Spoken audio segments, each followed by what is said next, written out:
Come fly with me, come fly, let's fly away. If you can use some exotic booze, there's a bar in far Bombay. It is perfect for a flying honeymoon, they say. Come on, fly with me, we'll fly, let's fly. Okay, I know we're working on the YouTube side. I'm trying to find out if we're working on the Rumble side. If we do that, we're all covered on all sides and gonna make this thing happen. Yes, we're up and running. All right, let's do this thing. Good morning, everybody. Welcome to Saturday Morning Brunch. I am Brian Trippett. I am your front porch conservative, sometimes known as the fine fella in the fedora, sometimes called the wise guy in the wide brim, sometimes known as the beau in the chapeau, but otherwise known as your friendly neighborhood fella who's willing to talk to you about the news or anything else that's on our minds. It is Saturday morning. It is June the 3rd, the beginnings of Pride Month, or as my friend Mike Harlow calls it, the holy month of obligation. So it's going to be interesting for the next 27 days or so. So how's everybody doing out there? We're glad you're with us this morning.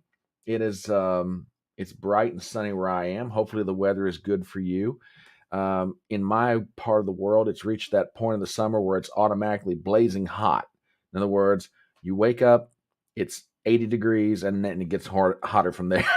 So, I'm exaggerating a little bit, but not by very much. So let's see who's out there. Oh, Robert's in the house. Good morning, sir, and barely awake. Well, you know what? I got a cup of tea just for you. The only problem is I can't hand it to you because you're where you are and I am where I am, but I'll drink it on your behalf anyway. So glad you're here, dude. Yeah, if you might notice the earpiece that I have in, I usually do this when we have guests on the show, and it turns out that I got a very pleasant surprise earlier this morning. I was puttering around the internet doing, some show prep and getting ready, and I get this message in my Twitter DM. It says, "Hey, can I come on the show?" It's from Welsh Republic Podcast. Now, if you're not familiar with him, let me tell you something. You are missing out. Welsh is one of those guys that does an absolutely fabulous interview. Matter of fact, I'll do my best to make it a point at some stage in all this to put a link to his YouTube page in the description. But he is a very good guy. He was the very first person to ever give me an interview on the internet. It's kind of an interesting set of circumstances. It was November of last year, and it's maybe a couple of weeks after the midterm elections. And Welsh and I had been talking off and on through various means, and I was recovering from a head cold at the time, and he said, "Hey man, do you want to come on?" I was like, "So I think I can pull myself together enough for this." So we talked for probably a good hour and a half, 2 hours, just about American politics, international politics, and he was very gracious to me. And he's a very good guy. So if you ever get the chance to check out his live stream, he does a fabulous interview.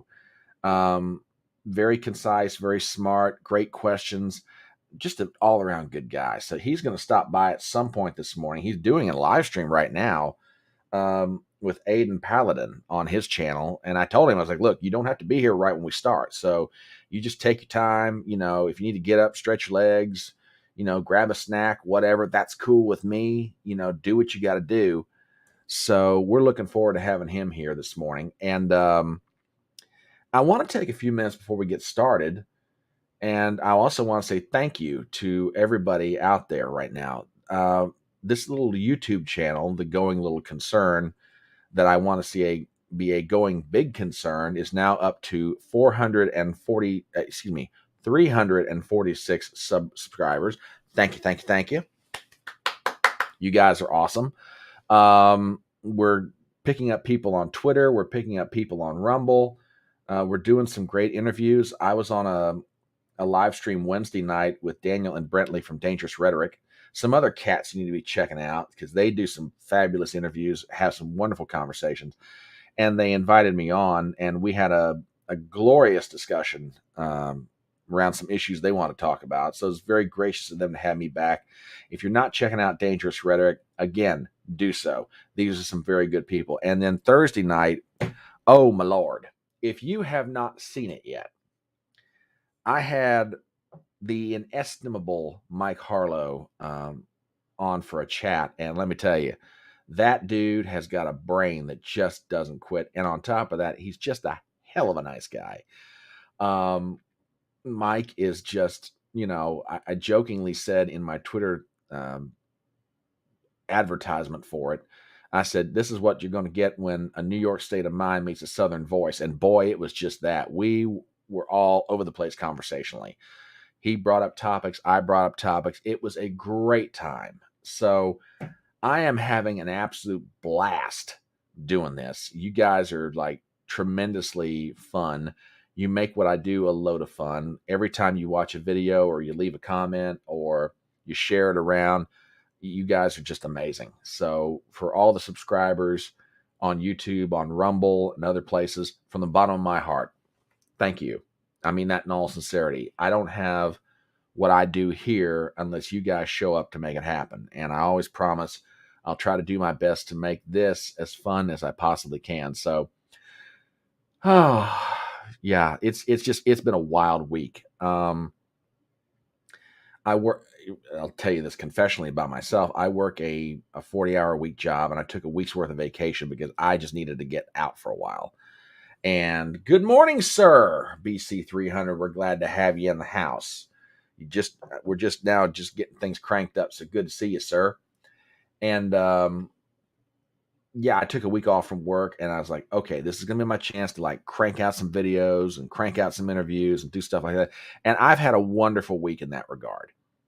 My grass needs to be mowed. I need to do some domestic stuff, but no, I've had a very enjoyable experience this week in the time off that I've had working almost exclusively on the channel. So, again, to everybody out there who watches this later on, or maybe you're watching it live right now, be it on YouTube or on Rumble, thank you from the bottom of my heart. You're making this a load of fun, and couldn't do it all without you. So that now said, welcome to Front Porch Brunch. Glad to have you here. This is a live stream dedicated to allowing you, the hardworking American people, the opportunity to do two things at the same time. One of them is unwind from your week, because God knows you've been out there humping it, stressing it, pushing it, pulling it, doing everything you've got to do to make the American dream happen for yourself and for other people. So you need some time to decompress. On the other hand, you also need the opportunity to catch up on the news, hear some analysis, find out what it all really means, and whether or not it matches up with what you're thinking is going on in the world. And we try to do that here in a very fun, entertaining way. So, as I said, my buddy Welsh Republic podcast is going to stop by at some point this morning. And looking forward to having him here. But in the meanwhile, we can, go over some basic news items, and then we'll bring him in when he's ready to come on. And like I said, Welsh, no hurry. Take your time. Do what you got to do. We are here for you. So I'll just kind of keep an eye open and see. Just keep an eye open on my DMs and just make sure I don't miss anything. So let's start with, I guess, one of the biggest news items from the week that everybody's been looking at or keeping an eye on in one form or another. The debt ceiling increase that happened in Congress, and now President Biden has signed off on.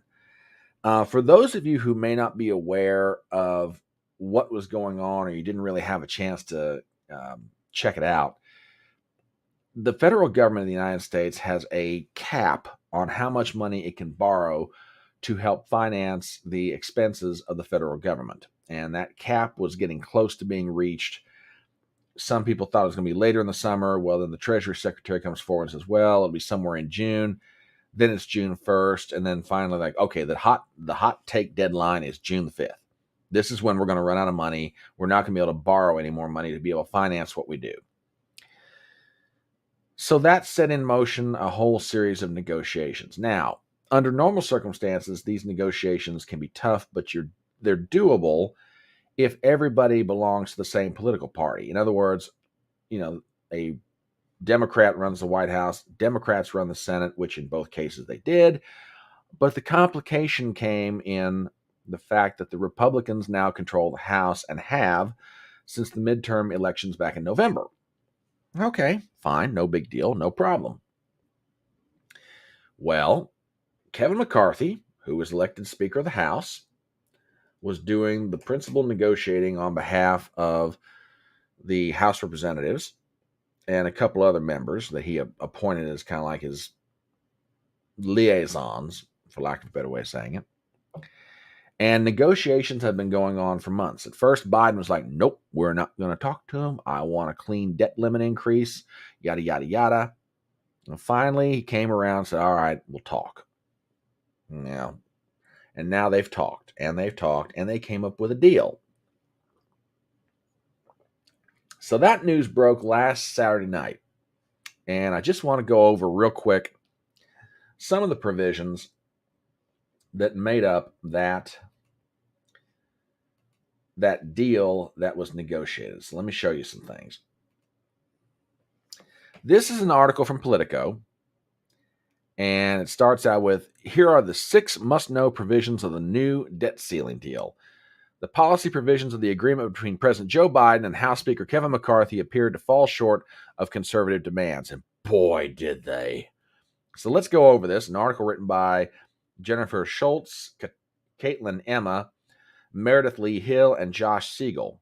Headline.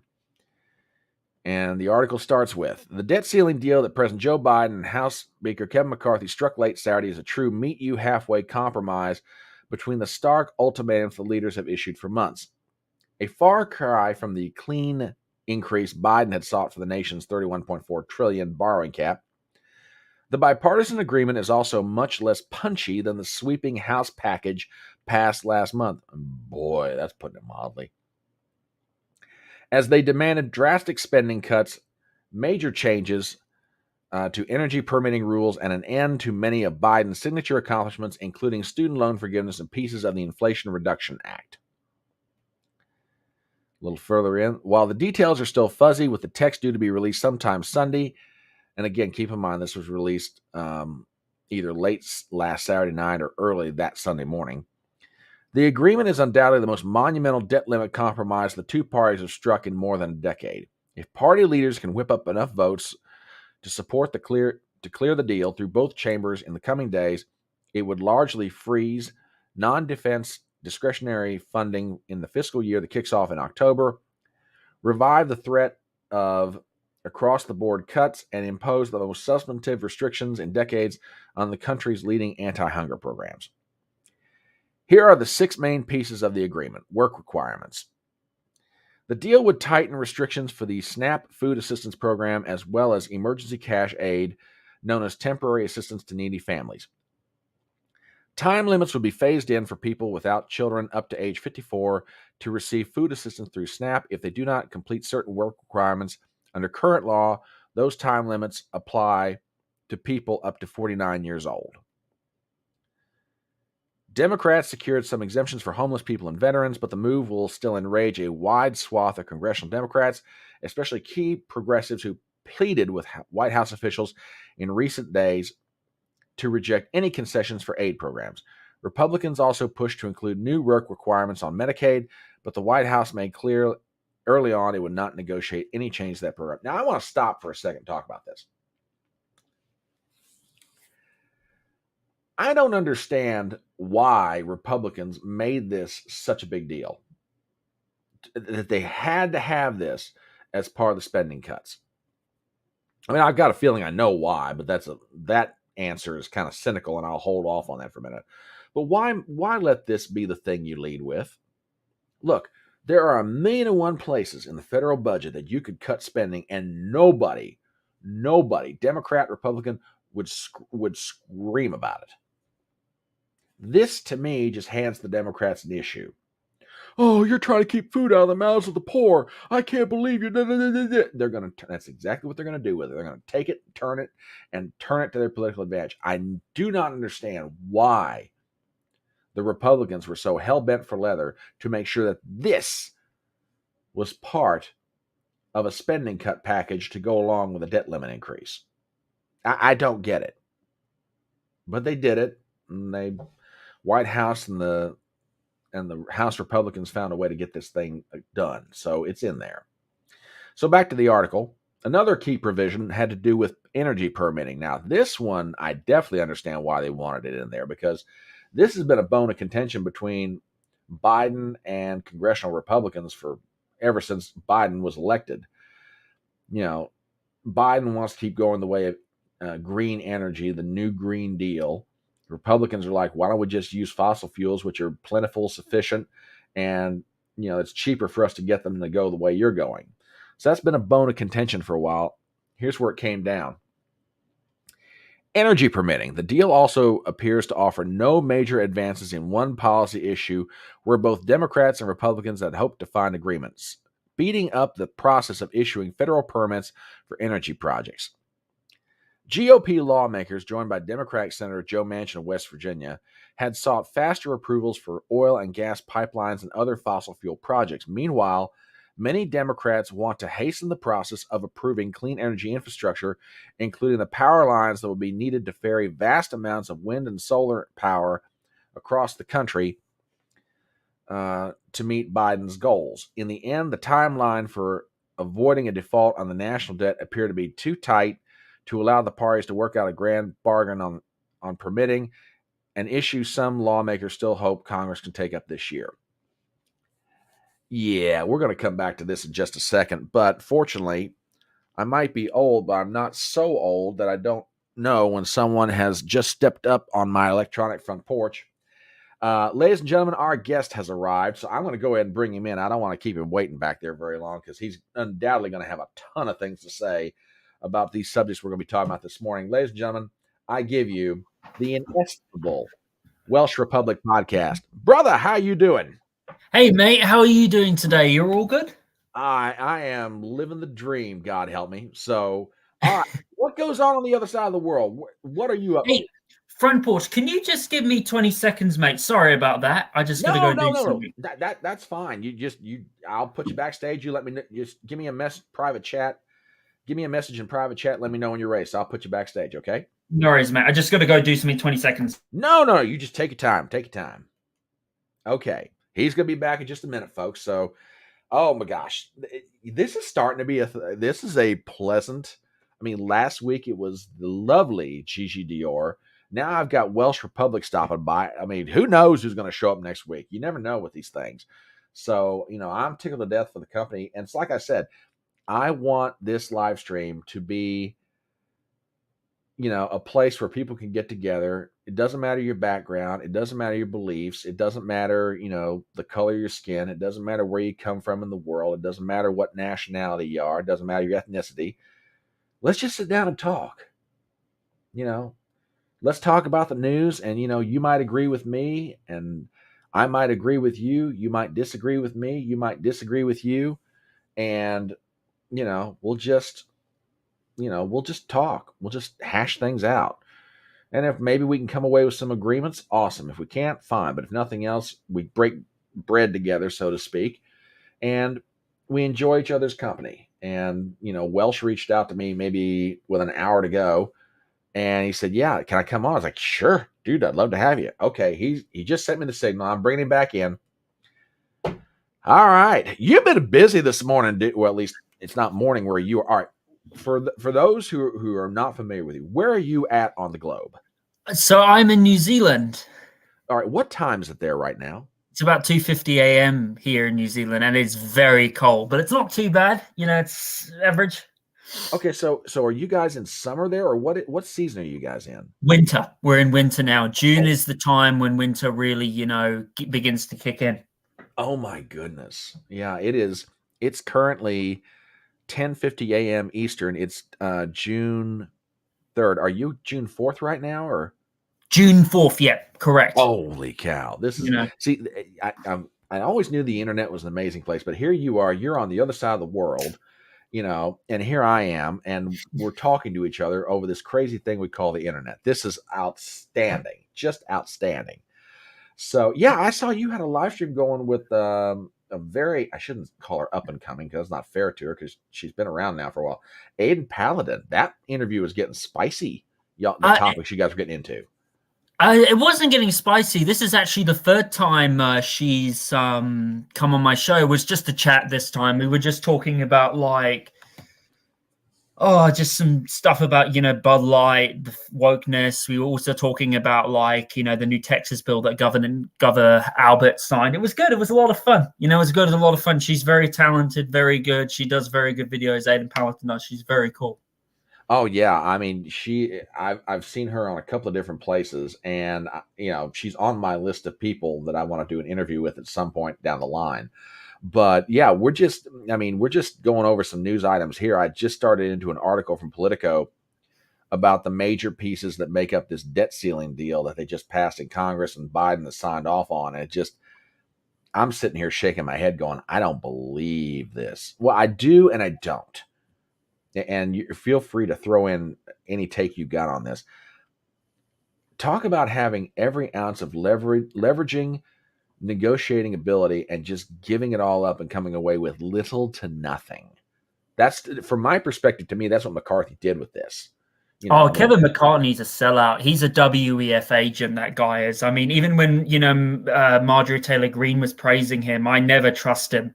Front Porch. I think he's just, not definitely the Speaker of the House. He shouldn't be the Speaker of the House. Oh, I wholeheartedly agree. And you know what? I give the 20 or so Republicans in January all the credit in the world trying to nail him down. It's like, look, you want this speakership? You want our votes to finally make it happen?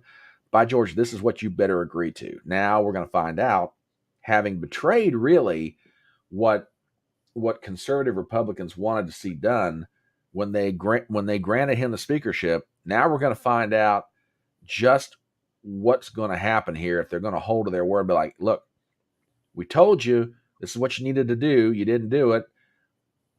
We're gonna try and find something else. Now, when that happens, if it happens, I don't know. But this is gonna be fascinating to watch. But yeah, we just started into this article from Politico. I mean, some of the other pieces, they're going to claw back some of the money from COVID, which, okay, we can get into that in a few minutes. There's also in here, they're cutting some of the money that, Biden wanted to increase the number of IRS agents and modernize their IT systems. Ridiculous. Oh, yeah, I know. It's just like, corruption out of its finest. Oh, Biden is just an authoritarian in disguise. He's just the worst president the United States has ever had. Oh, I know. Oh, yeah. I mean, I used to think it was Obama. I used to think it was Carter. No. In my book, it is Biden for a number of different reasons. But do you want to say my top 5, Front Porch? I say my sure. top 5. Sure. 5th, I say Jimmy Carter. 4th, I say Clinton. 3rd, I say Obama. Tied with Bush. 2nd with Joe Wilson, and 1st Biden. Yeah. I could see that because Wilson was the start of the corrupting of American politics. Mm-hmm. Biden is just the culmination. I mean, everything Wilson set in motion almost a century ago. The Federal Reserve Act, and also let's not forget the Act of 1871, which created the District of Columbia. That was another thing that's really big to play. That led to the creation of, the Federal Reserve in 1913. Yeah. Oh, absolutely. And to watch Biden, there's just so much you could say about his presidency, but it's just, this debt deal, for a guy that's supposedly senile and doesn't know what he's doing, it just never ceases to amaze me that he manages to just skate through and come out. There's an expression where I come from. He's the kind of fellow that could fall into a pile of manure and come out smelling like a rose. That's definitely true. Yeah, that is so him. I mean, just when you think he's finally got the stink on him enough that no one's going to be able to stand the smell of him, then he just comes out just smelling like, like roses. It's a remarkable. I mean, even the spending caps in this thing, like the Republicans, wanted, serious spending caps, like just this article, the 2-year budget accords a far cry from the $130 billion in spending cuts that Republicans sought in the coming fiscal year. Instead, they keep non-defense spending flat and around 637 billion. Defense would be capped under Biden's budget, basically about 3.5% increase, et cetera. Non-defense spending increases by 1% in 2025 and follows. Well, but even that's not even totally true, because after 2000, I think it's 25, they're more like guidelines, don't you know? It's Yeah. just this thing is a sham. I'm sorry. This thing is an absolute sham. Biden gets almost everything he wants out of it. Conservative, fiscal conservatives get nothing out of it. And McCarthy, like, well, this is the best deal I can negotiate. Well, then I'm sorry, buddy, you can't negotiate very well. Just He can't just negotiate at incredible. all. He can't even think straight, Front Porch, mate. He can't even, especially falling over again. I think he's going to get replaced soon by Kamala Harris. There's even rumors Michelle Obama, could run in 2024 or replace him. You just brought up something. I was going to save it for HodgePodge stew, but you know what? Let's just go to it right now. Well, let me explain HodgePodge stew. HodgePodge stew is that section of the show for Welsh and for folks who may not be familiar with this. It's that section of the show, news items that maybe not are as quote big, but they're just as important and or just as funny. So I'm going to play this real quick. For those of you who did not hear about what happened to our commander-in-chief at the Air Force Academy graduation, watch this.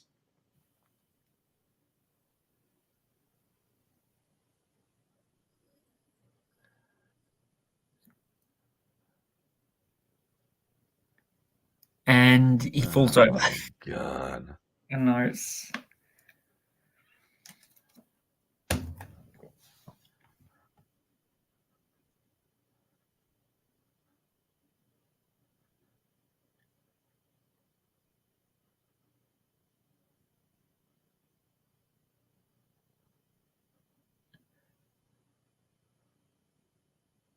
Now, okay.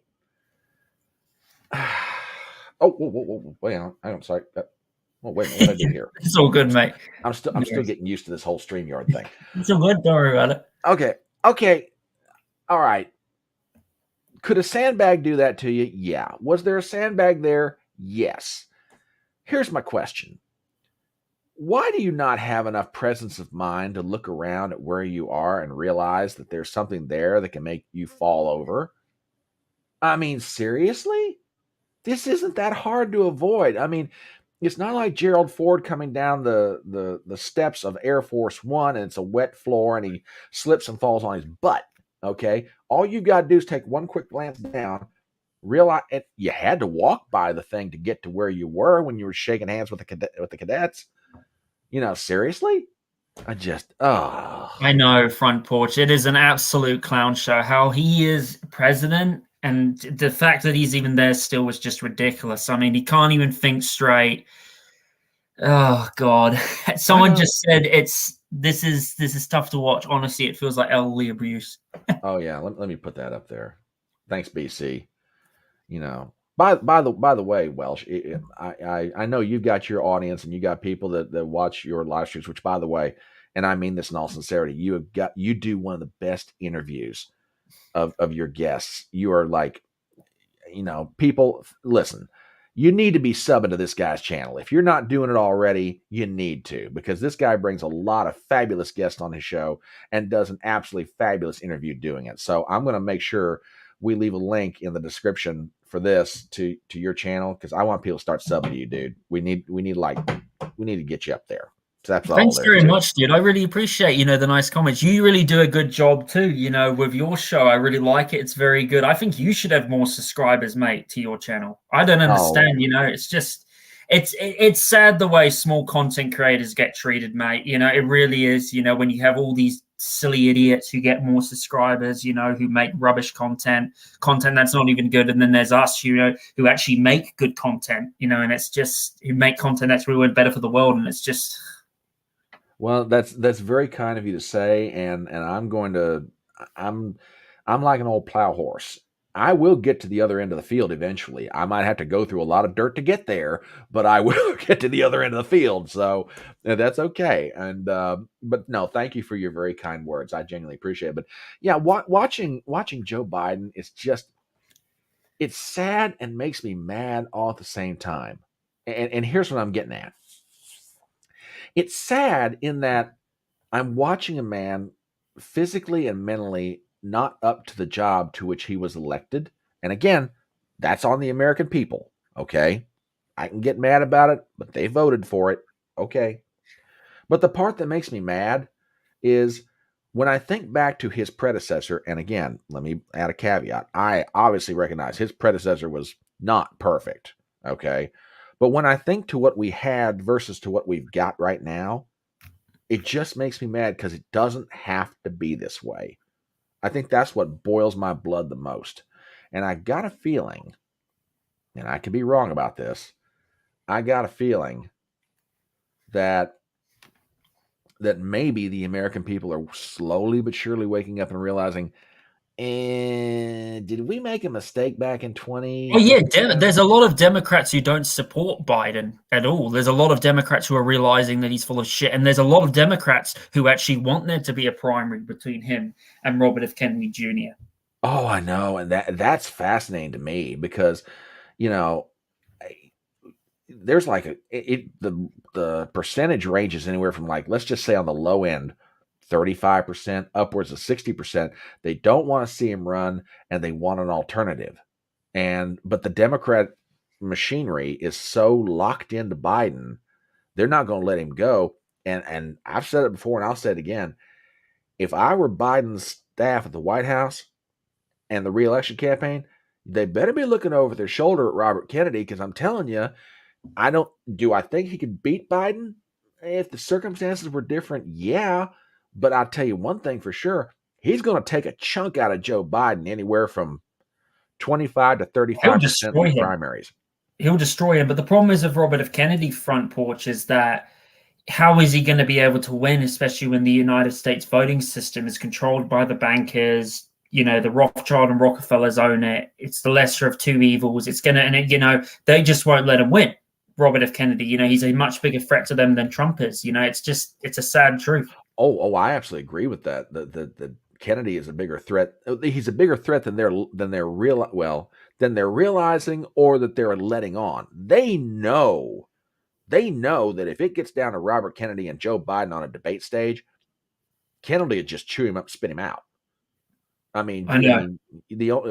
laying aside the problems with Kennedy's voice, but people will get past that if they listen to what he's saying, because there is a serious, and I had this discussion with Mike Harlow the other night. There's a serious chunk of the Democratic Party, and I think just people in general, that are hungry for real, genuine, honest to God leadership. They want somebody like an RFK. They may not agree with him on everything, but there is a very serious populist contingent out there, and the numbers getting bigger. They finally said, I can't be a Republican, I can't be a Democrat, I can't, institutionally support either one of these guys, but if I can find somebody, and they're looking, and it's much like the phenomenon with Bernie Sanders back in 2016, before Yeah, Bernie that sold is out. that is true. Bernie Sanders, a lot of people thought he was going to be someone, but he got rigged, from the DMC. The DMC rigged him too. So Yeah. I just think right now, Front Porch, that America right now is just, to see the state it is in, I just think the dollar's about to collapse. The dollar's about to go through the roof. And I just don't think the American empire is going to last anymore. I just think it's on the verge, of just losing its dominance. It's Rome 2.0. Welcome to the Roman Empire full 2.0. Yeah. They can't control their borders. Their currency is crap. They've stretched themselves out so thin. The currency is not backed by anything. It's not backed by gold. It's not backed by silver or anything. You Yeah. can thank Nixon for signing the executive order of 1971. Yep.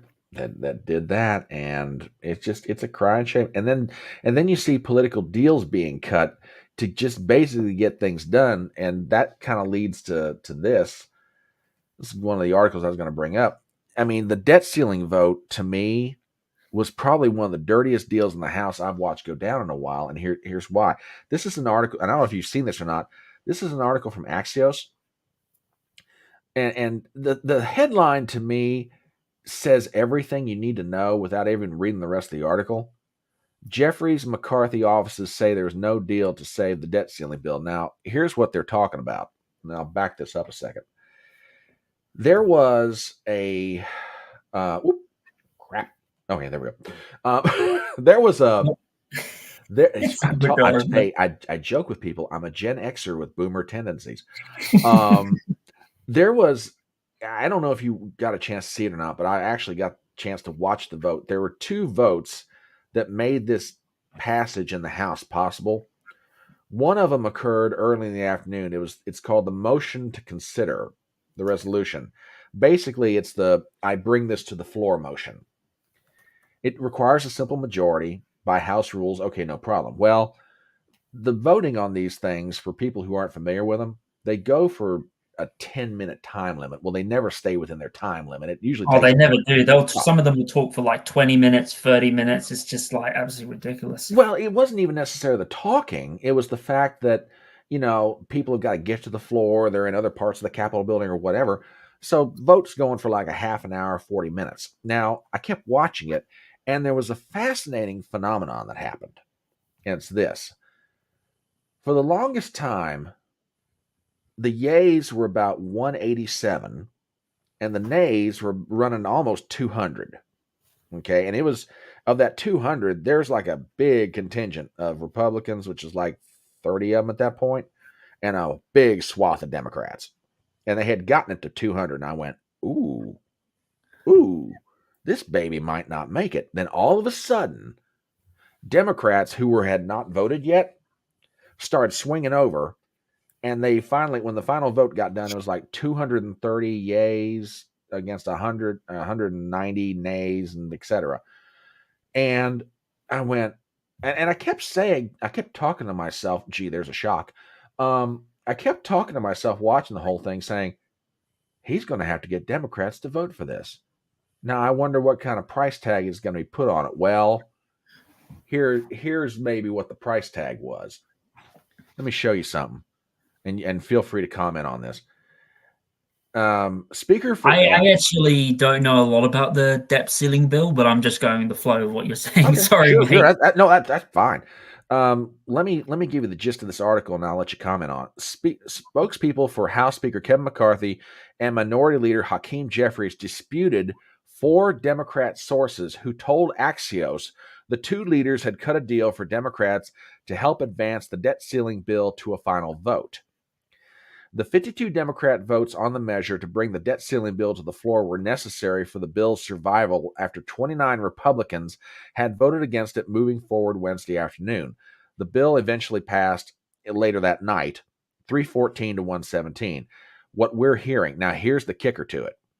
4 Democrat lawmakers said they had been told of a deal, with 2 saying they believed it involved boosting federal funding for projects in Democrat district known as earmarks or community project funding if Democrats voted to advance the bill. McCarthy said, told reporters after the initial afternoon vote that he had not cut a deal to ensure Democrat votes. A spokesperson later told Axios that there was absolutely no deal, and suggestions to the contrary by Democrat lawmakers was not accurate. Now, here's what I think of this, and feel free to chime in on it. All right, so here you got the vote that brings this thing to the floor.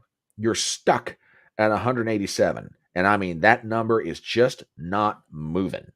Then all of a sudden, you had 50 to 55 Democrats come over and vote for it in order to move the thing to the point that they could take a vote on it later in the night. Now, call me crazy if you want to, but I am otherwise convinced, unless somebody can give me proof, that somebody had to cut a deal somewhere. And if these 4 Democrat lawmakers from the House, they're unnamed, but if they're right, then it sounds to me like McCarthy went to Jeffries and said, okay, what does it take to get you guys to vote on this? Jeffries is like, here's my price tag. Your thoughts? That's Congress for you, dude. Congress is like that in House. It's just a corrupt, organization. That's what it is. Oh, and when I heard about this, the words that went through my mind, and you'll probably know the history on it, corrupt bargain, and the historical reference for those who are watching at home and you don't know this, the election of 1824 for the presidency. It got thrown to the House. It was between Andrew Jackson and John Quincy Adams. Henry Clay was Speaker of the House. Isn't this 1882 or 1982? Because I thought you said 1982. No, I'm sorry. 1824. I'm sorry. 1824. I thought I said 1824. Election of 1824. It went ballot after ballot. They could not settle the question. And then all of a sudden, a meeting took place between Quincy Adams and Clay. And all of a sudden, enough votes swung over to give John Quincy Adams the presidency. The Jacksonians there's a 2-word complaint that they had for the whole of John Quincy Adams' turn. Corrupt bargain. That is what has been struck here. In modern day 2023, we have a corrupt bargain. McCarthy knew he didn't have the votes to even get this thing to a final vote. He goes to Jeffries. Jeffries says, here's my price tag. McCarthy's like, you got it. They move the bill to the floor. Then they vote the thing over the Senate later in the night. Just infuriates me. Wow, that's crazy. Yeah. I mean, and again, the Democrats have got, and that's the part that kills me in this. I think the final vote, they said 314 to 117. There were more Democrats who voted for McCarthy's negotiated bill in the end than did Republicans.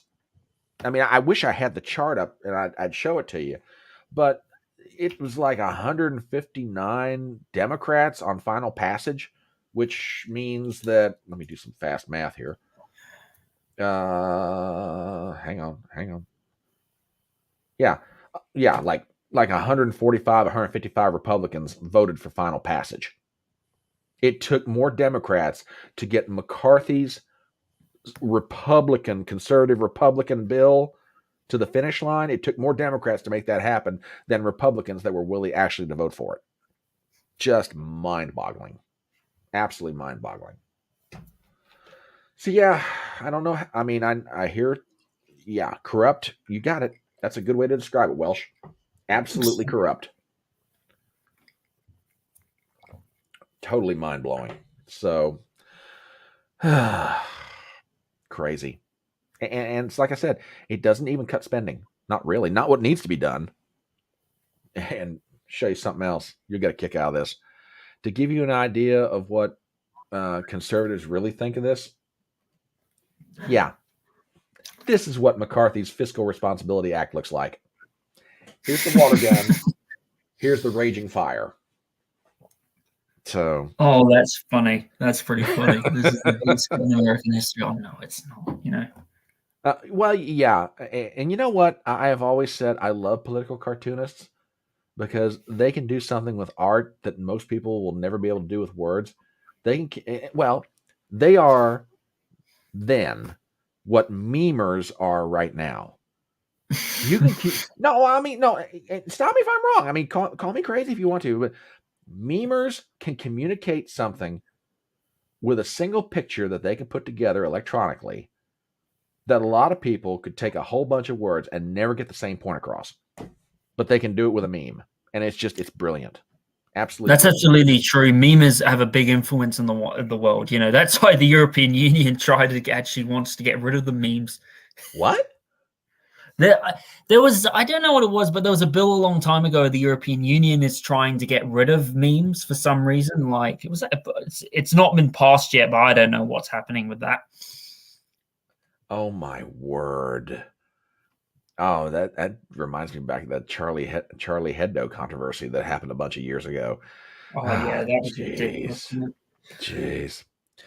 But yeah, that as far as like governmental news, that's like the biggest thing going on over here in the U.S. So, all right, on the other side of the globe, what goes on in New Zealand, my friend? Before we go on to our next story or next subject, anyway, what goes on over in New Zealand? Nothing much at the moment. I'm not really much of an expert on New Zealand politics. Sure. Which I just do my best, but it's been fine. We're having the election coming up here in 2023. It's doing all right economically. New Zealand is not doing very well. Crime is getting really bad. It's just it's not what it used to be, you know.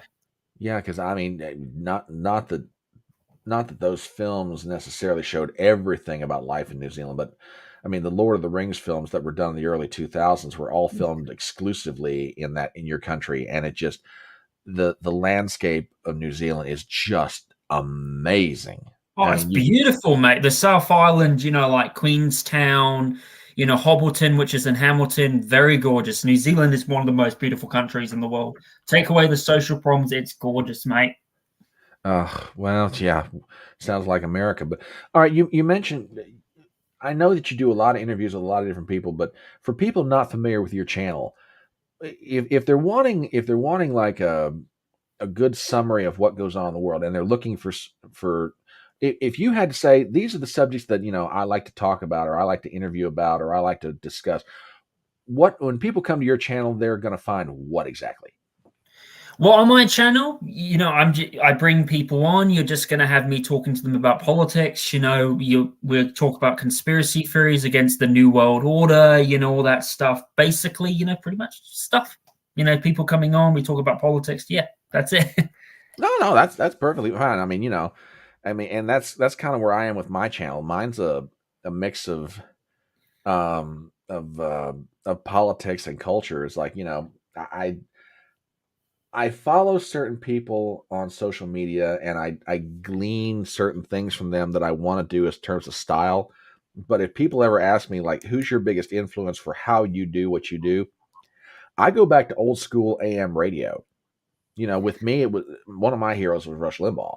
I mean, that man could do in 15 hours a week what newspapers, TV networks who have bigger reach and bigger influence 15 could hours never. a week. Wow, that's a long time. Well, I mean, 3 hours a day, 5 days a week, 15 hours in a week.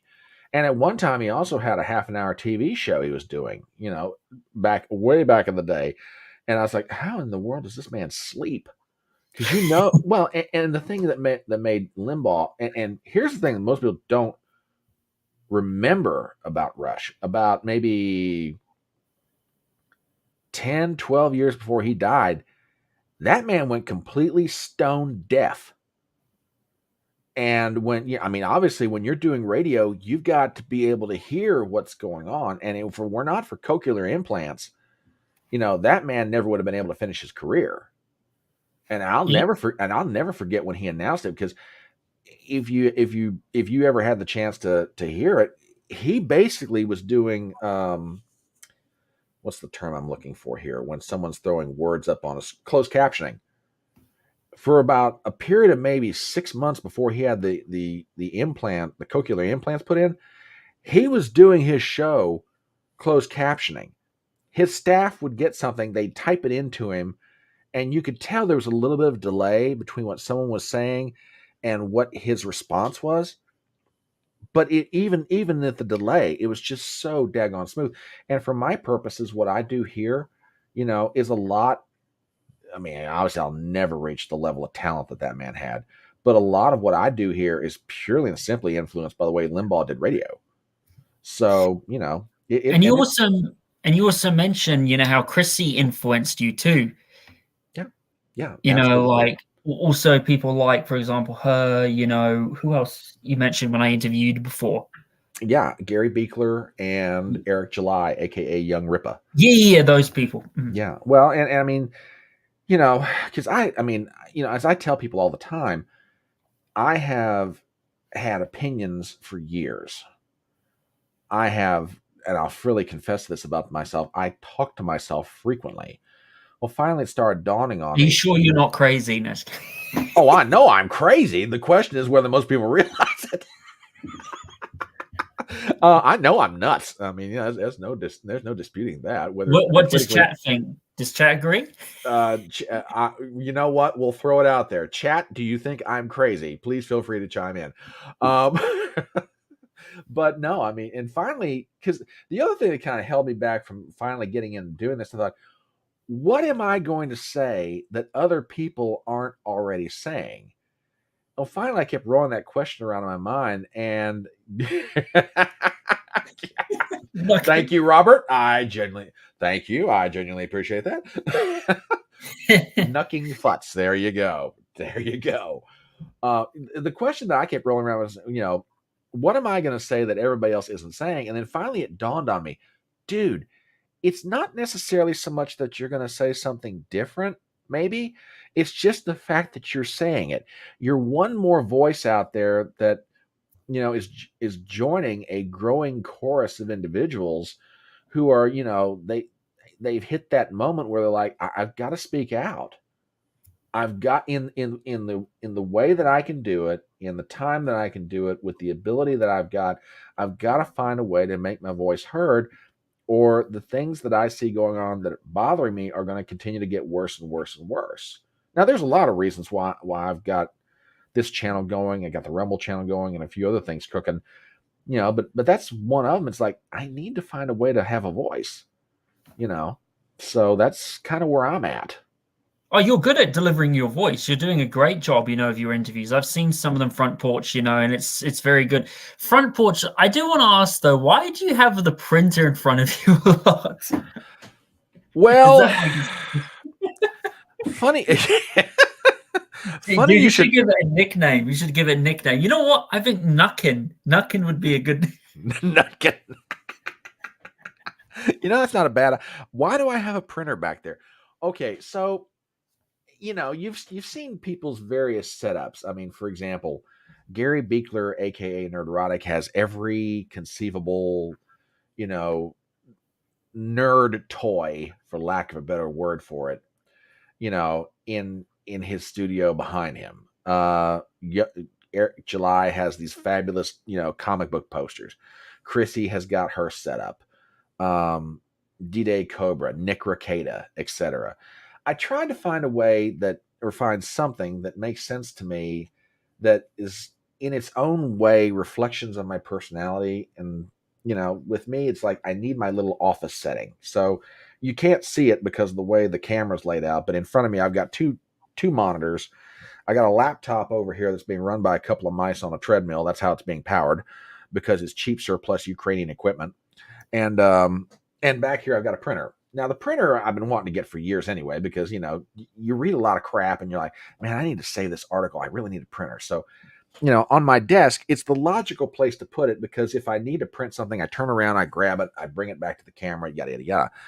But every so often, I'm like, I'd really ought to have something more colorful back there. I mean, Nutkin back here is nice. He's kind of like, the podcaster's equivalent of Wilson, the volleyball from that Tom Hanks movie. That's what Nutkin is to me right now. He's my Wilson, for what it's worth. I turn around and go, "You stupid idiot of a printer! I can't believe you just." So he's like my sounding board, and to tell you how nucking futz I am, that ought to give you some idea, folks. I mean, Robert Lowry's right on to it. Fucking nucking futz, I should say.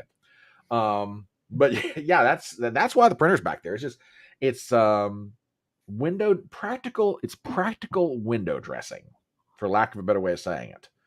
But if I could find something more colorful, I'd do it. Yes, sir. This guy on the Discord called Scottish Ranger, really good guy, by the way, shared a really good meme here. I'll show you it. I'll send it to you now. Yeah, send it to me private chat. We'll throw it up there. Here. Shout out to him, by the way. Okay, I'm just waiting for it to come through in private chat. So I just sent it to you on. I sent it to you on Twitter. Oh, on Twitter. Oh, okay.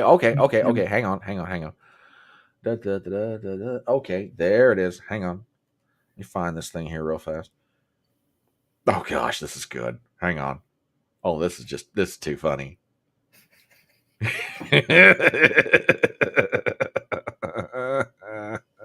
Yeah, we're gonna put this up on screen. Hang on, folks.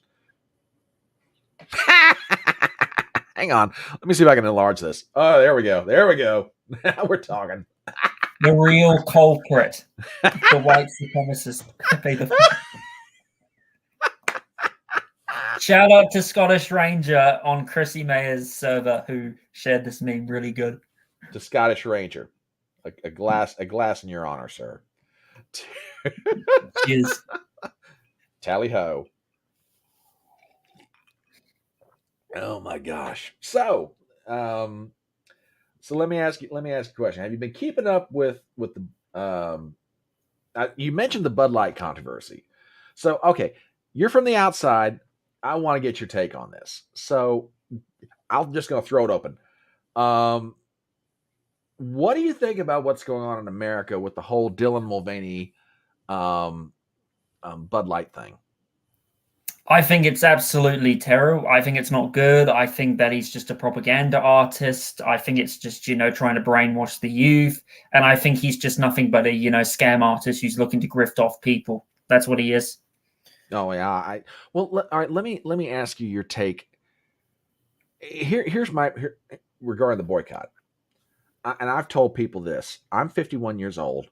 I can remember back in the day when artists like Madonna, particularly the Like a Prayer album, came out, and the video that went along with it, for its time, was just considered shocking and scandalous, to the point that you had, pro-family groups, conservative groups like, we're going to boycott Pepsi, because at the time Pepsi was sponsoring her tour.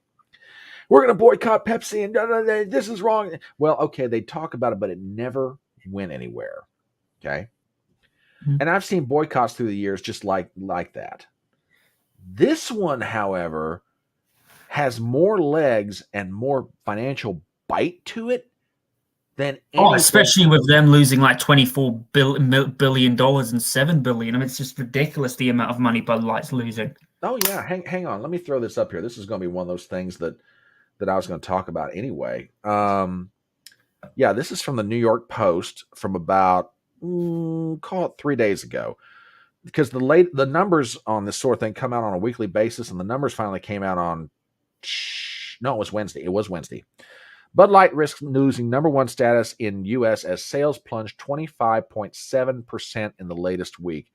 And into the article, Bud Light sales suffered their worst week ever, falling 25.7%, endangering its status as the world's number one beer brand, according to the latest data provided to the Post on Tuesday.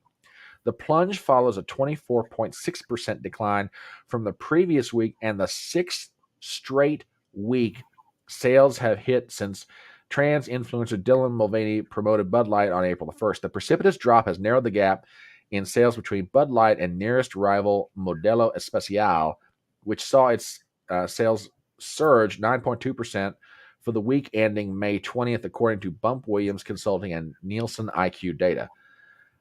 I tell you what, and I mean this in all sincerity, I have never seen anything quite like this. I know it's remarkable. Damage, I was talking to Aiden about that, and how also this company is also owned by BlackRock and Vanguard. Aiden Palatine brought up a very good thing on my show, where she was talking about this, which was really good. Yeah, it just and this goes to a question that I have been asking, and I finally found a link in a Twitter thread by a fella named Liberty Lockdown. And he said something, and finally I've heard it, but it finally just crystallized for me. And, he's talking about, it's kind of like go back to Watergate, follow the money. The question that I've been asking for weeks, ever since all this started, is why in God's name would companies like Anheuser-Busch, Target, North Face, why would these companies do something that is obviously not in their financial interest? And then he finally put it together for me and said, no, follow the money. They're getting their money from the BlackRocks of the world, from other major financiers, and these financiers are holding them to these DEI, standards of, hey, we'll lend you the money, but hey, you got to pony up and show that you're down for the cause. And it's like, wait a minute. Why do we have to show fealty to some ideological? We're just in business trying to make a product, but they're trying to finance their operations. These companies are coming along and like, we're only going to give you the money unless you do certain things. And it's like, holy cow. It's just incredible, the layers that are being peeled back, and people are getting the chance to see how this is really going down. I know what you mean by that. Yeah, it is a lot of damage. Yeah, it just, but apparently, apparently Anheuser-Busch isn't getting the picture here, Because take a look at this. I came across this one earlier this week. This is from Daily Wire. Bud Light announces $200,000 donation to LGBT Chamber of Commerce despite ongoing boycott. Oh yeah, they're gonna bankrupt themselves. It's a stupid move. They're gonna bankrupt themselves. Yeah, and I didn't know this until I read through the article. There's a national LGBT Chamber of Commerce that gives money to businesses that are owned by gays, lesbians. Okay, fine, no problem. And they help. The monies are intended to help with like promotions. Advance. Let people know, hey, we're here and we've got a business and it's operated by LGBTQ people. Okay, fine. And yeah, and this is apparently a donation they make on a regular basis. And I'm sitting here going, guys, look, even if you think this is a good idea, do you really want to be advertising the fact that you're doing this when people are literally, here's a whole case, coolers of beer. The shelves for Coors Light, the shelves for Yingling, the shelves for name a brand of beer. You can't find it, but you can find all the Bud Light you want. You can find all the Michelob that you want. Why? Because everybody's really, no, don't want that one. That's that Dylan Mulvaney beer. Do you really think it's a good idea in all the financial trouble you've got right now to be doing this? Like, here's a press. Hey, we're putting out a press release about the fact we're giving $200,000 to the LGBTQ Chamber of Commerce. In what reality does somebody think this is a good idea? It's just mind-boggling. You're right. They're going to bankrupt themselves. Absolutely going to bankrupt themselves. It's just incredible to me. Just amazing. But yeah, oh, absolutely. Just and the kicker to it is, let me see if I can find. There was something else I wanted to show real quick. Oh yeah, check this out. I think you'll get a kick out of this. So Anheuser-Busch has come up with a way to try and get their clients back. Check this out. Budweiser ad touting Harley-Davidson marked cans mocked following the Mulvaney backlash. Let me see if they've got a picture of this in the article. Apparently, the Wizards of Smart inside Anheuser-Busch. Yeah, here it is. You can see it here. I'll see if I can enlarge this just a little bit. Yeah, this is a good idea. Let's take Harley-Davidson's logo and put it on a Budweiser can, and people will realize, hey, we're all about American drinking beer here. So what do you think of this? This is just amazing to me.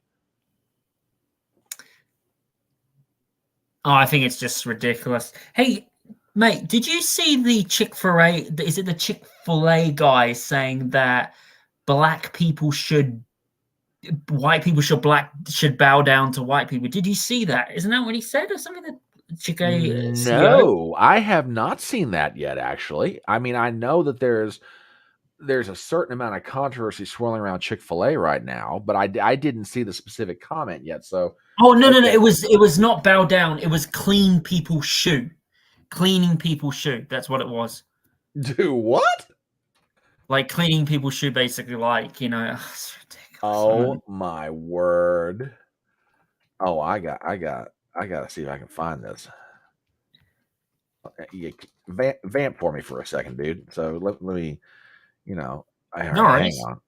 No. So what else are you doing today, Front Porch, after this? Well, as I was talking about before you came on, this past week I have been on what I call staycation. I've been at home off of my normal, 9-to-5 job, just primarily doing, this, but I also need to do some domestic stuff. So after the broadcast is over, I'm going to grab a bite to eat, mow my grass, throw in some laundry, might try and go to the gym later this evening and see what I can do there as far as like, I won't say getting back to normal, but maybe the best way of saying it is, getting back to domestic things I need to get done around the house. So that's going to be me. So what are you doing, after you get some sleep this morning? I'm probably just gonna go to sleep, just relax, do some and get ready for next week. Do you have any big guests coming on? mate, next week for your show? Well, I've reached out to one person, and I don't want to drop their name. It's not that I don't want people to know who it is, but until we can finally confirm a date and a time, I want to hold off on that. There's there's one other person that I think would come on next week, and again, I've got to reach out to her and see if she's available to do it. You know, I will, like I say, as soon as I know for sure I've got them, I'll put them out there. But it's funny because you asked me about that. Mike Harlow and I were talking the other night, and I don't know if you've ever had him on your podcast, but God, Mike's a load of fun. He really is. I recommend him. I remember seeing him actually. The first time I saw him was when watching Content House 2. Oh God. Oh yeah. He's a load of fun. And we went for a good couple of hours just shooting the breeze. And he asked, he's like, so how long have you been doing this? The show is called Chatting on the Porch. And I said, well, technically you're the second guest I've had. He's like, really? I thought you've been doing this long. I was like, oh, no, the channel's been up and running for like 3 months. But as far as this particular show, this particular format, I said, Mike, you're officially my second guest. He's like, dude, I thought you've been doing this for a while. I was like, no, not really. I was just kind of, I'm kind of faking it till I make it here. So yeah, I've got some people in my head that I'd really love to see them come on the show. And I'll tease my audience with this. The person I'd like to have, you've already interviewed them. So if people who are watching this live stream want to know maybe who might be coming up, that's an incentive for you to go over to Welsh Republican Podcast YouTube page, and you need to take a look at some of his interviews because that might give you an idea who I'm trying to get. So can I guess, or no? Is it secret? You can guess. If you happen to hit on it, I'll tell you. I got no Chrissy? problem with that. No, it's not Chrissy. It's not Chrissy. But Brittany Venti. It's not Venti. Although at some point I need to have the Texas Nubian princess on my show. That would be a fun interview. So X-Ray Girl. No, it's not X-Ray. But you have interviewed them. All right, I got one more try. Is it from an older episode or a later episode? I didn't check to see what date it was that you had interviewed them, but they have been on your podcast.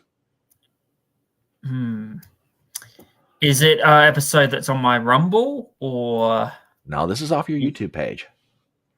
This is off your YouTube. Is it? Now the chat's out there wondering who the hell is he talking about? Aiden Palatine? Nope, it's not Aiden. Although I'd love to have Aiden on sometime. Laurie Spencer? Nope. Anna Perez? Nope. Oh, you got me good. Toasty with the mosty. Nope. All right, Robert is being. All right, it is a lady. I'll tell you that much. It is a lady. Redix Volume? Nope. Oh, then I don't know who it is. Okay. So, all right. Yeah, but if I can get this lady, which to me, Angela McGurnall? No. Oh my God! She said. I'll tell you what. I'll tell you off air who it is.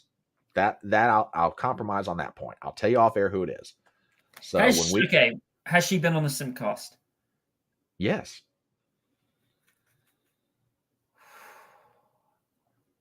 At least I'm pretty sure she has.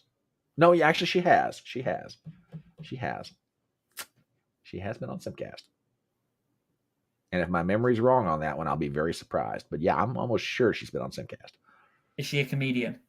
No. Oh God, this is a good question, man. Oh, yeah, I promise you, I will tell you who it is. I promise you, I'll tell you off air who it is. Lila Hart? No, it's not Lila. Although Lila would be a load of fun to have on too. I don't know then. Well, okay. But I promise, dude, I'm not gonna leave you hanging. I promise. I'm gonna tell you who it is. I'll just do it off air. And like I say, the reason I just want to make sure I've got them locked in before I do this. But yeah, I think I found. Let's see. Now, keep in mind they're going to be slanted with this. So hang on. Talking about that Chick-fil-A comment. I don't know if they specifically what you referenced, but here's an article from Axios.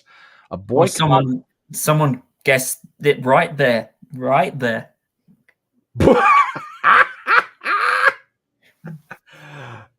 Robert, if I bring her on, do you know how much, and I'm going to use the word, do you know how much shit I'm going to get for this?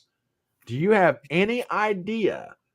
I mean, I'm going to have a pack of women screaming at me over this. Now, don't get me wrong. In one sense, it'd be funny as all get out. But, dude, even I know better than it's like, no, no, no, no, no. We ain't doing that. No, no.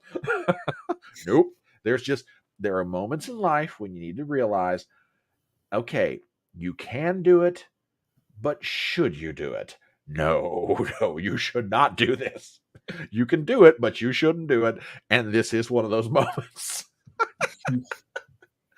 Well, here's an article from Axios. Now, I think this speaks to a little bit of what Welsh was talking about. Chick-fil-A faces calls for boycott over DEI job. Apparently, they're trying to put in a DEI officer, I guess. Calls to boycott the Atlanta-based conservative food chain come as right-wing blowback to corporate DEI efforts intensify nationwide. Here's one angle of it. LGBTQ activists have helped recently tank the stock on companies like Anheuser-Busch, Target. Driving the news, Chick-fil-A has been trending on Twitter after political strategist Joey Marino tweeted that Chick-fil-A just hired a vice president for diversity, equity, and inclusion. Oh, gosh, they're going to go down this road. Oh, boy. Hey, just to let you know, Front Porch, after this, I've got to get going, mate. Sorry about that. But No, dude, you're cool. No, I'm glad you stopped by. So, yeah, I mean, before you get out of here, just let's, where can people find you? Where are you at on Twitter? Where are you at on YouTube? Where are you at on Rumble? Actually, no, we can finish off with the Chick-fil-A thing. We can finish that off, okay. I'm sorry. No, I'm sorry. No, that's all good. Yeah. Chain is well known for its religious views. Restaurants are closed every Sunday, and its foundation is donated to anti-LGBTQ ABCDEFG plus organizations. I'm to the point with with that whole lettered an acronym. Why don't we just say the A through Z plus crowd? Because God knows they're tacking on enough letters. We ought to just go ahead and do it. Or why don't we call it, fairy tale creatures, not to offend. That's from Shrek. When remember? Do you see Shrek? Front Porch? I'm going to confess I have not seen Shrek. Oh my God, you need to watch that. There's a scene in Shrek where he's like seeing the fairy tale creatures, like, dear fairy tale creatures.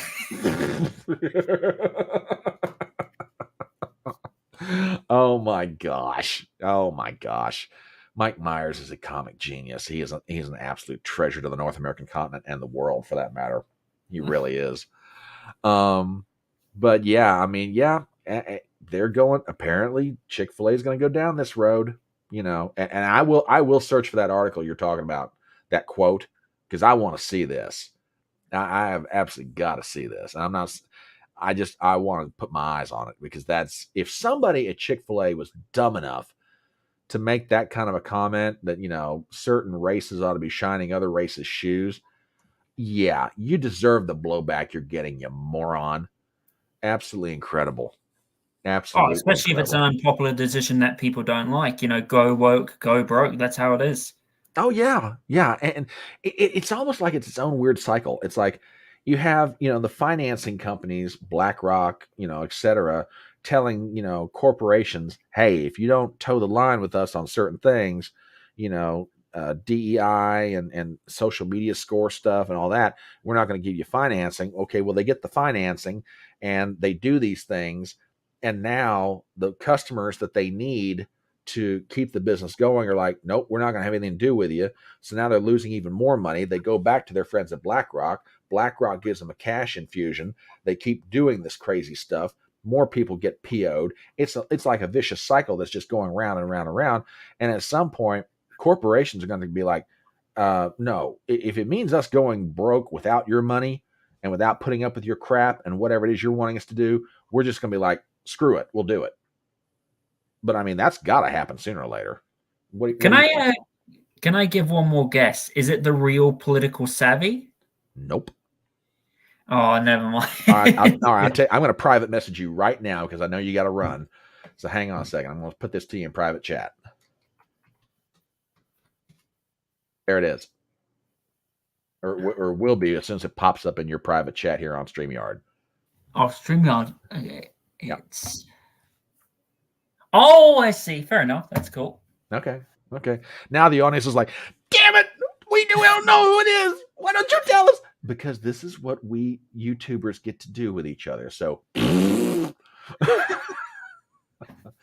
I know that's a very mature response on my part, but you know what? It's my live stream and I can stick out my tongue at you if I want to. So yeah. See, yeah, it just this is where we are in corporate America. Yeah, it's like you said. America's a corporation. It's more of a corporation. It's been that way since 1913 from the Federal Reserve Act that made it a corporation. Yeah, absolutely true. Just mind-boggling. So, dude, thank you for stopping by. You have been an absolute joy. I mean, this is like I don't know if you heard about this, but you're like my second straight person in a week in 2 weeks who stopped by my front porch on a Saturday morning. I mean, last week it was a surprise visit from Gigi Dior, and now you stopped by. I said, I don't know who's coming by next week. I have no idea. Oh, did you have Gigi Dior coming here? Yeah, she and if, Gigi, if you're watching this, oh, that's awesome. No, here's, I mean, you know, I follow her work for a lot of different reasons, and you know, and how this all got started. Is it because you're a simp? Is it because you're a simp for her? Just kidding. Oh, I'll simp for Gigi Dior any time, any place, anywhere, any day.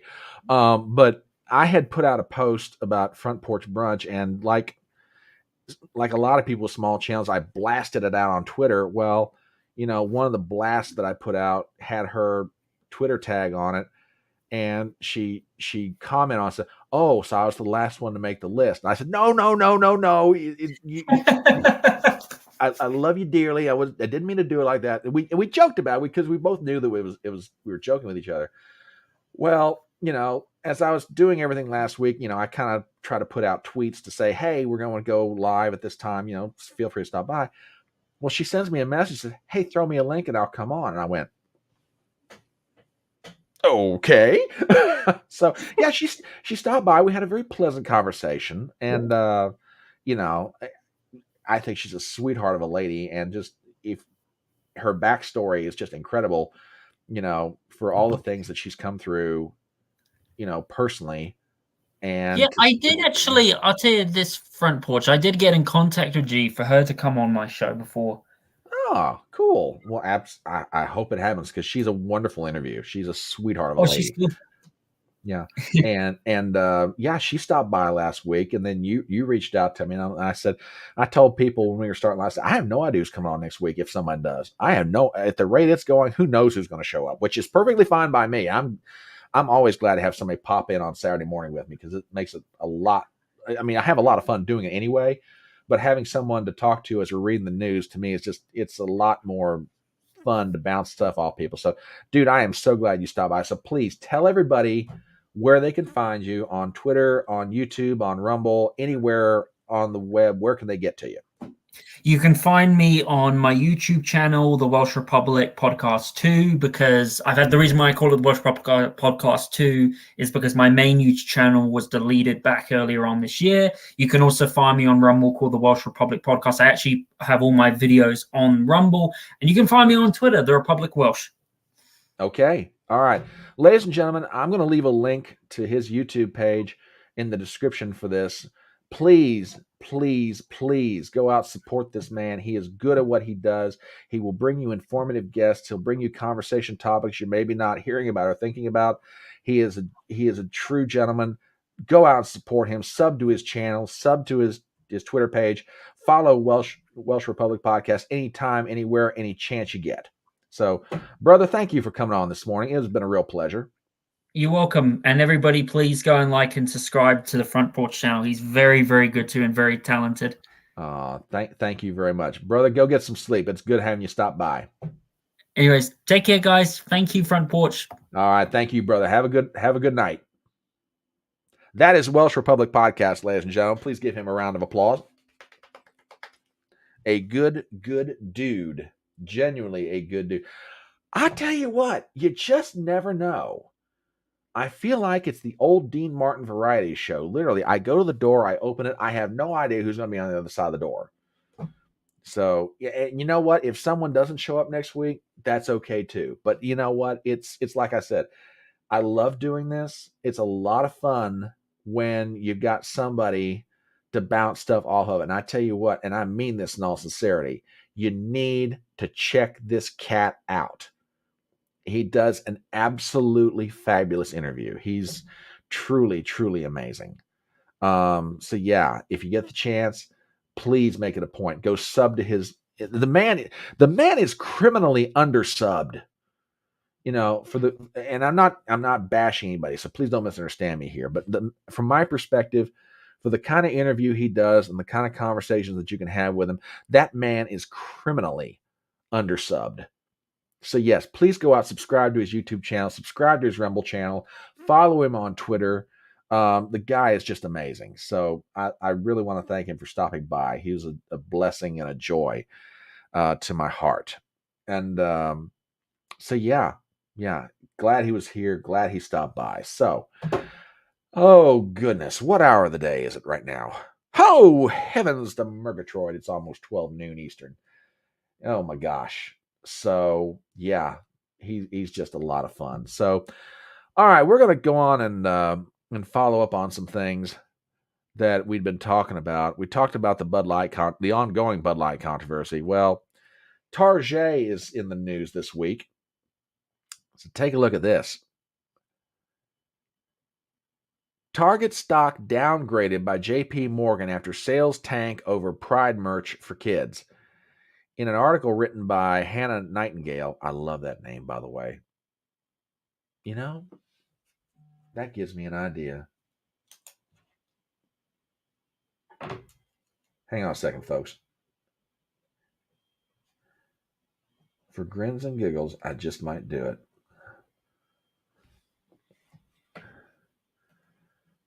Got to jot down an idea here because I'm old and I don't know any better. So, yeah.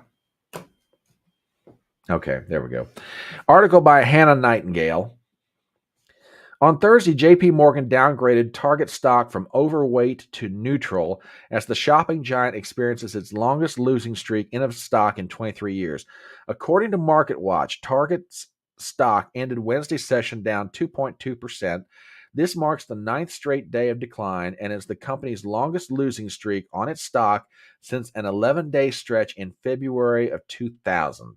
In pre-market trading on Thursday, Target shares fell an additional 1.7%. The stock has fallen 12.2% so far in 2023.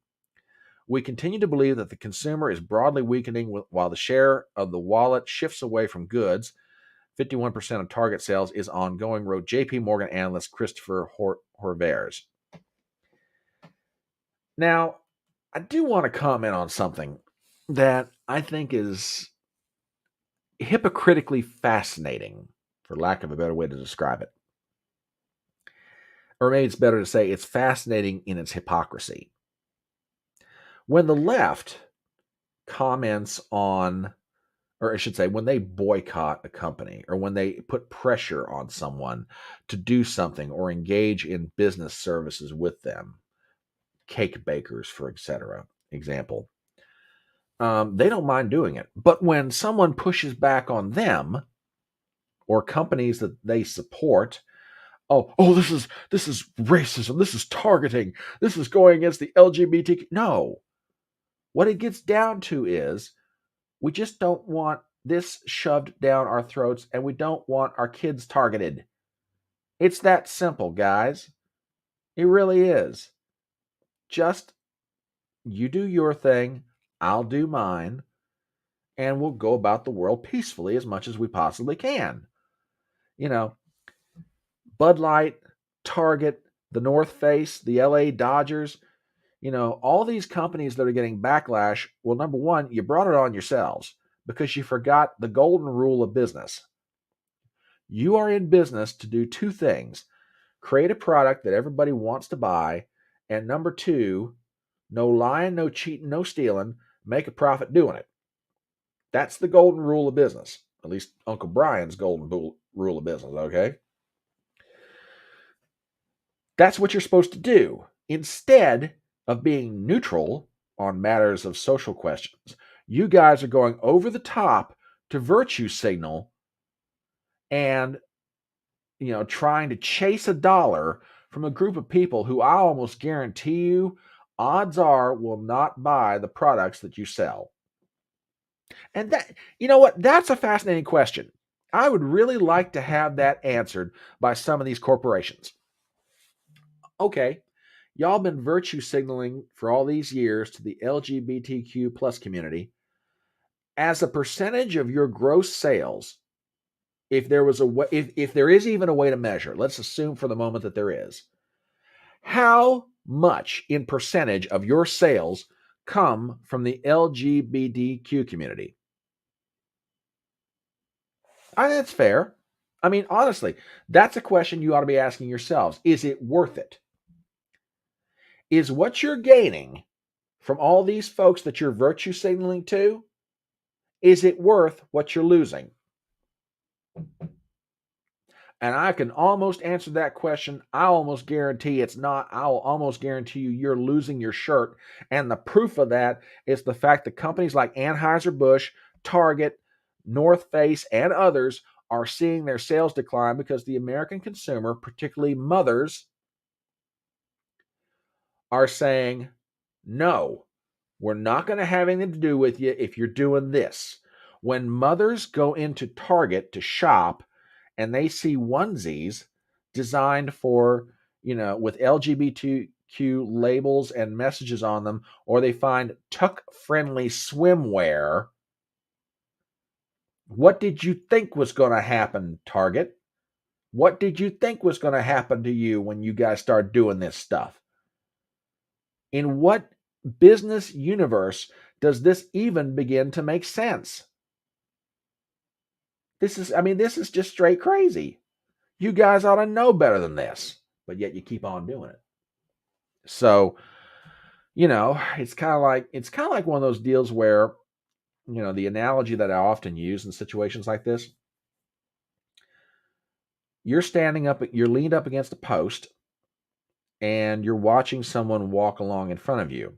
In front of them is a hole, and it's a hole that's big enough and deep enough that if they fall into it, they will injure themselves. So, in good conscience, out of the kindness of your heart, as you're leaned up against that post, you yell out to the person who's walking that way, hey, buddy, there's a hole in the road up ahead. You want to go around it, because if you don't, you're going to fall in and you're either going to hurt yourself, break something, or be in a situation you can't get out of it. Now, in a situation that I just described like that, yeah, you or I have the obligation to say, hey, buddy, there's a hole in the road ahead. But if they keep walking toward it and they walk into it,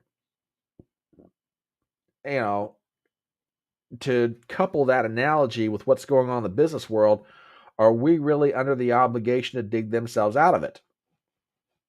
I mean, if companies like Target or Anheuser-Busch were having these kind of decline in sales and had not done anything like they have done in recent weeks and recent months and recent years to precipitate this, okay, I'd feel sorry for them. I'd try to find out what was causing it. And assuming that they hadn't done anything deliberately provocative to cause the kind of reaction that they're getting financially, all right, then I say, as much as you can, if it works in your budget, your schedule, and your lifestyle, support that company. Wouldn't have a problem with it. But what's happening to them is of their own making.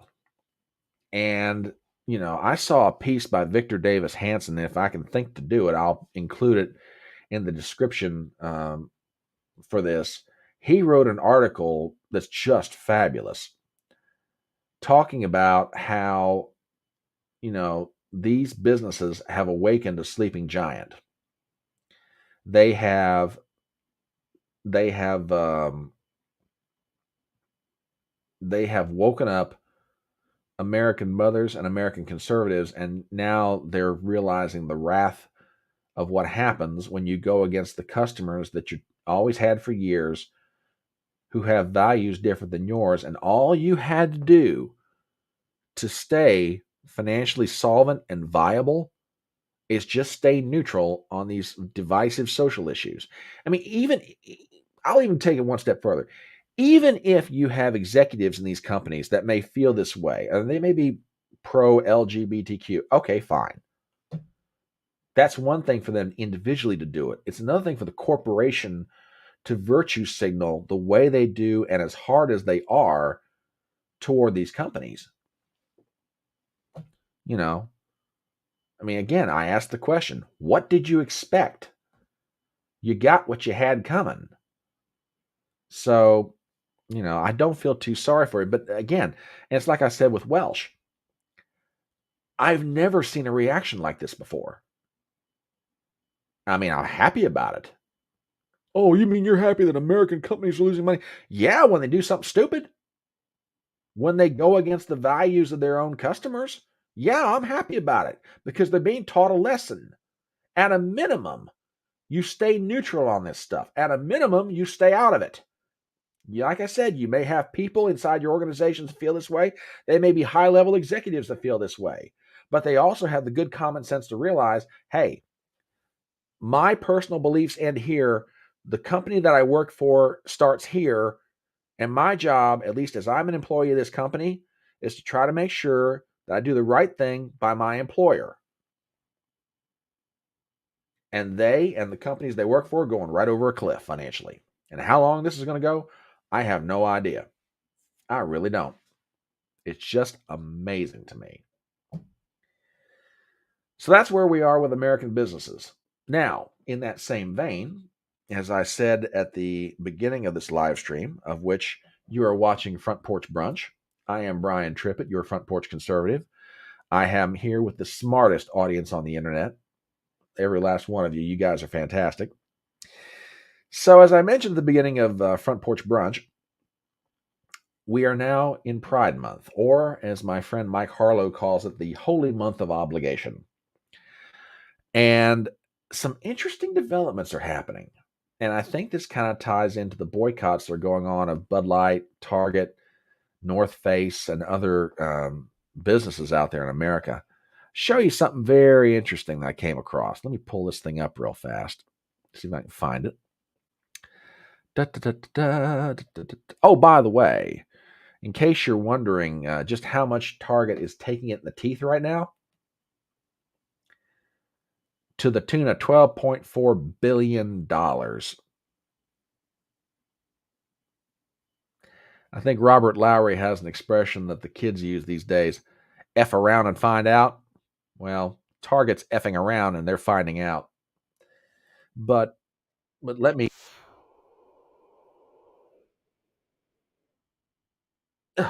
keep forgetting about that with Fox Business. They always do that stuff. Crazy. Couple of interesting things have come up as we enter the holy month of obligation, aka Pride Month. Take a look at this.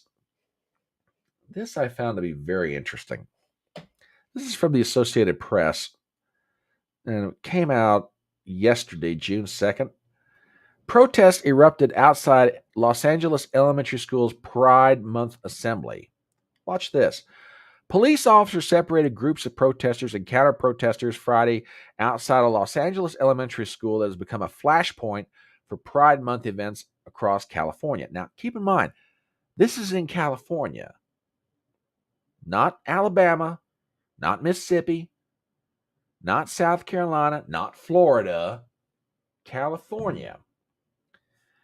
People protesting a planned Pride assembly outside the Los Angeles Unified School District's Satakoy Elementary School wore T-shirts emblazoned with the "Leave Our Kids Alone" and carried signs with slogans such as "Parental Choice Matters" and "No Pride in Grooming." Tensions at the school have been rising since last month when a social media page was created to urge parents to keep their children home Friday, the day of the planned assembly. Now listen to this next paragraph. This one boggles my mind. Across the nation, Pride Month celebrations are kicking off amid rising backlash in some places against LGBTQ plus rights. Excuse me. Got a question. What rights are supposedly straight people protesting against when it comes to LGBTQ people? You've got gay and lesbian people in America have the right to free speech. They have the right to freedom of assembly. They have the right to religion. They have the right to, to own a firearm under the Second Amendment if they want to. They have the right to free association. They have the right to, trial by jury. They have the right to marry. What rights are being protested against? Please tell me. But I digress. Back to the paragraph.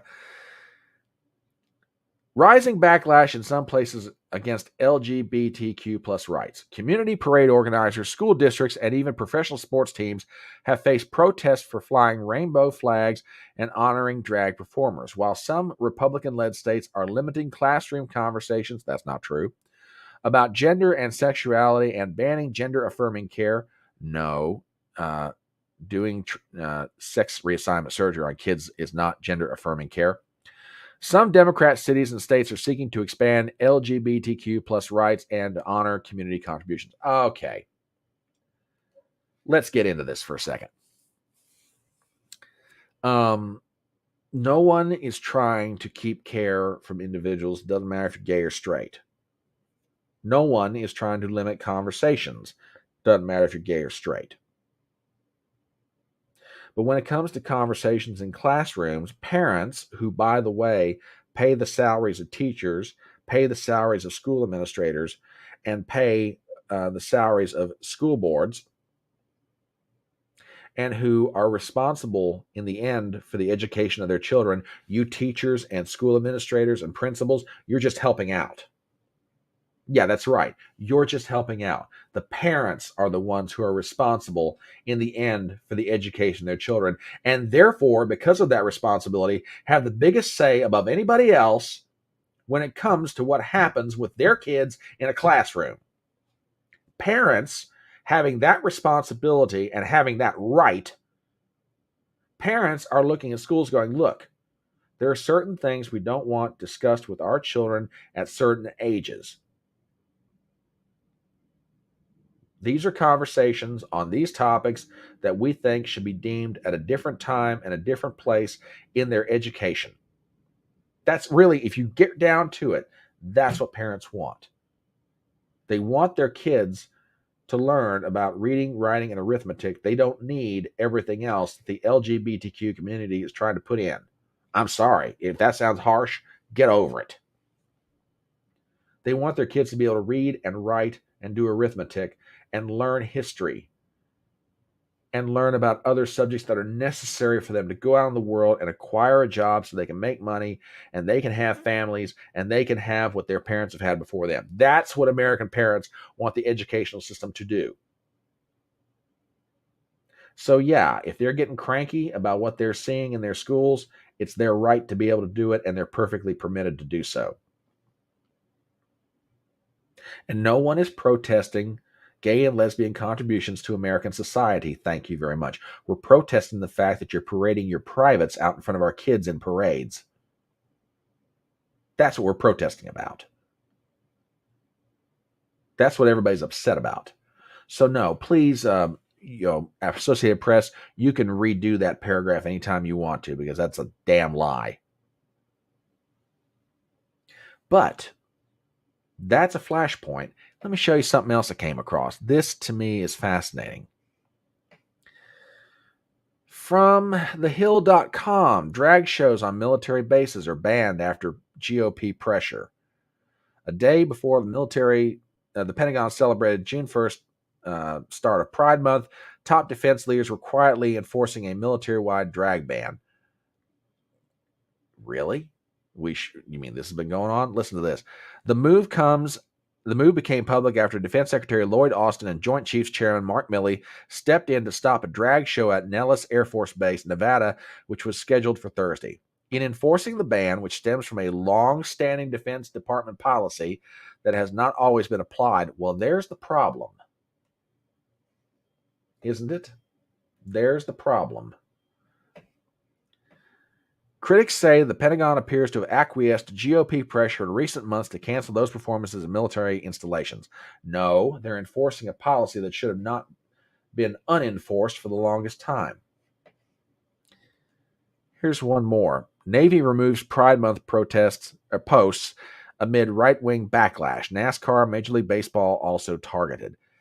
I have a question, ladies and gentlemen, and I put this to Mike Harlow the other night when he stopped by to chat. Have we reached the point, and please feel free to comment on this. I'd love to hear what y'all think about this. Have we reached the point in American society where we are at that, what I call the Howard Beale moment? Now, if you're not familiar with Howard Beale, he's a character from a movie back in the 1970s called Network. Howard Beale walks in the studio, gets in front of a TV camera, and says, I want you to get up. I want you to go to the window. I want you to open it, stick your head out, and yell, I'm as mad as hell, and I'm not going to take this anymore. Are we at that point? Has this kind of stuff been shoved down the throat of most Americans to the point they are responding economically, vocally, in protests, at school board meetings? Have we reached that point where, and I'm not even going to call it conservatives, I'm just talking about people in general, be they whatever their political ideology is.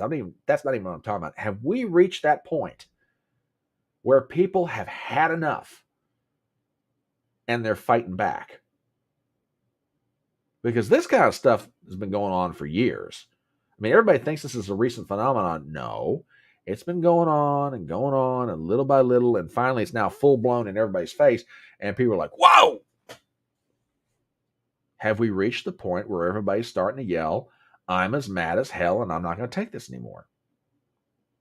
Because if you've ever watched the movie Network, that's exactly what happens. He's saying that to the TV camera, and then the next scene in the movie, you see these apartment buildings where people are opening up their windows, they're sticking their heads out, and they're yelling, I'm as mad as hell and I'm not going to take this anymore, from all over the country. Have we reached that point? I really think we have. I really do. And personally, I'm glad to see it. It's about time this happens. I mean, it's about time this happens to corporations like Anheuser-Busch and Target and others. And it's about time this happens to organizations, be they the Navy or the Pentagon or other or school districts. It's about time it happens. I mean, look, the influence of this channel at this point is very small, but I'm going to give a piece of advice to parents out there everywhere. If this kind of stuff goes against your grain, if this kind of stuff bothers you, if you don't think your kids ought to be exposed to this stuff, then you've still got the ability to go to school board meetings. You've got the ability to do interviews. You've got the ability to reach out and say something about it. I'm not talking about violence. I'm not talking about anything else. I'm just talking about you got the right to have your voice be heard. And by George, it's about time it happened. It really is. So, yeah, this is an interesting week, kicking off an interesting month,